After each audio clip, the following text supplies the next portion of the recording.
Friends, welcome to my YouTube channel. ಈಗ chicken ಅಂಗಡಿಗೆ ಹೋಗ್ತಾ ಇದ್ದೀವಿ. ಚಿಕನ್ ತಗೊಬಂದು ಗ್ರೇವಿ ಮಾಡೋಣ ಅಂದ್ಬಿಟ್ಟು ಹಂಗೆ ನಿಮಗೆ ತೋರಿಸ್ತೀನಿ ಬನ್ನಿ. ಚಕ್ಕೆ, ಲವಂಗ, ಈರುಳ್ಳಿ ಹಾಕ್ಕೊಂಡು ಫ್ರೈ ಮಾಡಿಕೊಂಡು ಫಸ್ಟೇ ಎಲ್ಲ ರೆಡಿ ಮಾಡಿ ಇಟ್ಕೊಂಡಿದ್ದೆ. ಆಮೇಲೆ ನೆನಪಾಯಿತು ವೀಡಿಯೋ ಮಾಡೋಣ ಅಂತ, ಅದಕ್ಕೆ ಫಾಸ್ಟಾಗಿ ತೋರಿಸ್ತೀನಿ. ಈರುಳ್ಳಿ ಹಾಕ್ಕೊಂಡು ಚೆನ್ನಾಗಿ ಫ್ರೈ ಮಾಡ್ಕೊಳ್ಳೋಣ. ಇದು ನಾನು ಮಾಡಿದ್ದಲ್ಲ, ನನ್ನ ಹಸ್ಬೆಂಡ್ ಮಾಡಿರೋದು. ತೋರಿಸ್ತೀನಿ ಹೇಗೆ ಮಾಡಿದ್ರು ಅಂತ. ನನಗೆ ನಾನು ಮಾಡೋದ್ರಿಗಿಂತ ಅವ್ರು ಮಾಡೋದು ತಿಂದ್ರೇ ಇಷ್ಟ. ಚಿಕನ್ ನಾನ್ ವೆಜ್ ಚೆನ್ನಾಗಿ ಮಾಡ್ತಾರೆ. ಸ್ವಲ್ಪ ಈರುಳ್ಳಿ ಜಾಸ್ತಿ ಹಾಕಿದ್ದೀನಿ 1 kg ಚಿಕನ್ಗೆ, ಅದಕ್ಕೋಸ್ಕರ. ಮತ್ತು ಈರುಳ್ಳಿ, ಹಸಿಮೆಣಸಿನ್ಕಾಯಿ ಹಾಕಿ ಚೆನ್ನಾಗಿ ಫ್ರೈ ಮಾಡ್ಕೊಳ್ಳೋಣ. ಚೆನ್ನಾಗಿ ಫ್ರೈ ಮಾಡಿಕೊಂಡು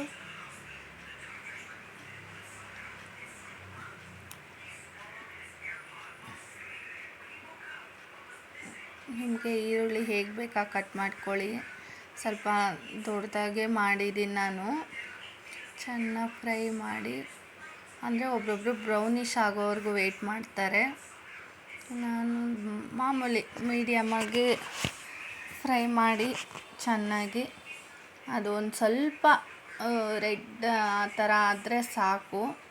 ನೆಕ್ಸ್ಟು ಶುಂಠಿ ಬೆಳ್ಳುಳ್ಳಿ ಪೇಸ್ಟು ಹಾಕ್ಬಿಟ್ಟು ಅದು ಸ್ವಲ್ಪ ಚೆನ್ನಾಗಿ ಶುಂಠಿ ಬೆಳ್ಳುಳ್ಳಿ ಪೇಸ್ಟ್ ಹಾಕಿದ್ಮೇಲೆ ಸ್ವಲ್ಪ ಹಸಿ ವಾಸನೆ ಹೋಗೋವರೆಗೂ ಫ್ರೈ ಮಾಡಲೇಬೇಕು, ಇಲ್ಲಾಂದರೆ ಅದು ಸ್ಮೆಲ್ ಬಂದುಬಿಡುತ್ತೆ. ಸಾರಿ, ನನ್ನ ಮಗಳು ಕೂಗಿದ್ಲು. ಅದು ಹಸಿ ವಾಸನೆ ಹೋಗೋವರೆಗೂ ಚೆನ್ನಾಗಿ ಫ್ರೈ ಮಾಡ್ಕೊಂಡು ಆದಮೇಲೆ ಚಿಕನ್ ಏನೈತೆ ಅದು ತೊಳೆದಿಟ್ಕೊಂಡಿದ್ದೀವಿ, ಆ ಚಿಕನ್ನ ಆ್ಯಡ್ ಮಾಡಿಕೊಂಡು ಚೆನ್ನಾಗಿ ಇವಾಗ ಸ್ವಲ್ಪ ಚೆನ್ನಾಗಿ ಅದು ನೀರು ಬಿಟ್ಕೋಬೇಕು.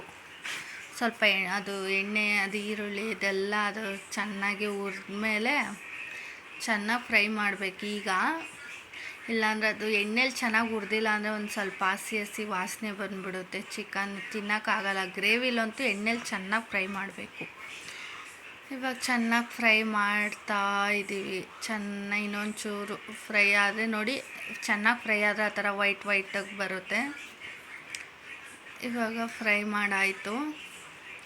ಇವಾಗ ಸ್ವಲ್ಪ ಸ್ವಲ್ಪ ನಾನೊಂದು 3 ಟೊಮೊಟೊ ಅಷ್ಟೇ ಆ್ಯಡ್ ಮಾಡಿರೋದು. ನಿಮ್ಗೆ ಗೊಜ್ಜು ಎಷ್ಟು ಬೇಕೋ ಅಷ್ಟು ಟೊಮೊಟೊ ಆ್ಯಡ್ ಮಾಡ್ಕೋಬೇಕು. ಟೊಮೊಟೊ ಜಾಸ್ತಿ ಹಾಕಿದ್ರೇ ಗ್ರೇವಿ ಆಗೋದು. ನಾವು ಸ್ವಲ್ಪ ಒಂದು 3 ಟೊಮೊಟೊ ಅಂದರೆ ಸ್ವಲ್ಪ ಡ್ರೈ ಥರ ಗೊಜ್ಜು ಮಾಡಿದ್ವಿ. ಸ್ವಲ್ಪ 3 ಟೊಮೊಟೊ ಆ್ಯಡ್ ಮಾಡಿದ್ದೀನಿ. ಆದರೆ ಇವಾಗ ಟೊಮೊಟೊ ಹಾಕ್ಬಿಟ್ಟು ಟೊಮೊಟೊ ಬೇಯೋ ತನಕ ವೆಯ್ಟ್ ಮಾಡಬೇಕು. ಟೊಮೊಟೊ ಒಂಚೂರು ಚೆನ್ನಾಗಿ ಬೇಯಬೇಕು, ಇಲ್ಲಾಂದರೆ ಬಾಯಿಗೆ ಟೊಮೊಟೊ ಸಿಕ್ಬಿಡುತ್ತೆ. ನಮ್ಮ ಸೋಫಿ ಕಾಯ್ತಾ ಇದ್ದಾಳೆ ಯಾವಾಗ ಹಾಕ್ತೀನಿ ಅಂದ್ಬಿಟ್ಟು. ಸರಿ ಅಂದ್ಬಿಟ್ಟು ಅವಳಿಗೆ ಫಸ್ಟೇ ಫ್ರೈ ಮಾಡಿ ಹಾಕ್ಬಿಡ್ತೀನಿ, ಯಾಕಂದರೆ ಅವಳಿಗೆ ಖಾರ ಹಾಕಲ್ಲ. ನೋಡಿ, ಪಕ್ಕದಲ್ಲಿ ಅವಳಿಗೆ ಅಂತಲೇ ಲೈಟಾಗಿ ಫ್ರೈ ಮಾಡಿ ಇಟ್ಟಿದ್ದೀನಿ, ಇನ್ನೂ ಹಾಕಿಲ್ಲ. ಇವಾಗ ಖಾರದ ಪುಡಿ ಹಾಕ್ಕೊಳ್ಳೋಣ ಬನ್ನಿ. ಅಂದರೆ ಜಾಸ್ತಿ ಹಸಿಮೆಣ್ಸಿಕಾಯಿ ಹಾಕಿದ್ದೀನಿ, ಅದಕ್ಕೋಸ್ಕರ 1-2 ಸ್ಪೂನ್ ಮೆಣಸಿನ್ಕಾಯಿ ಪುಡಿ, ಧನಿಯಾ ಪುಡಿ ಮತ್ತು ಒಂದು ಸ್ವಲ್ಪ ಗರಂ ಮಸಾಲ ಮತ್ತು ಸ್ವಲ್ಪ ಅರಿಶಿನದ ಪೌಡ್ರು ಇಷ್ಟು ಹಾಕಿದ್ದೀವಿ. ಇಷ್ಟು ಹಾಕ್ಕೊಂಡು ಸ್ವಲ್ಪ ನೋಡಿ ಚೆನ್ನಾಗಿ ಇವಾಗ ಫ್ರೈ ಮಾಡಬೇಕು. ಅದು ಹಸಿ ವಾಸನೆ ಹೋಗೋ ಗಂಟ ಚೆನ್ನಾಗಿ ಇವಾಗ ಫ್ರೈ ಆದಮೇಲೆ ನಿಮ್ಗೆ ಎಷ್ಟು ಬೇಕಷ್ಟು ಹುಳಿಗೆ ಮೊಸರು ಹಾಕ್ಕೊಳ್ಳಿ. ನಾನು ಸ್ವಲ್ಪ ಹಾಕ್ಬಿಟ್ಟಿದ್ದೀನಿ, ಇನ್ನೊಂಚೂರು ಜಾಸ್ತಿ ಹಾಕಬೇಕಾಗಿತ್ತು ಅಂತ ಮಾಡಿದ್ಮೇಲೆ ಅನಿಸಿದೆ. ಆಮೇಲೆ ಈ ಕಡೆ ಅನ್ನಕ್ಕೂ ಇಟ್ಟೆ. ಟೈಮ್ ಬೇರೆ ಎಷ್ಟು 8:30 ಆಗೋಗಿತ್ತು.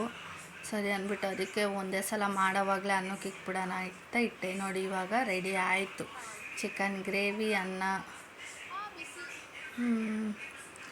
ಆಮೇಲೆ ಊಟಕ್ಕೆ ಇಟ್ಟೆ ಎಲ್ಲರಿಗೂ.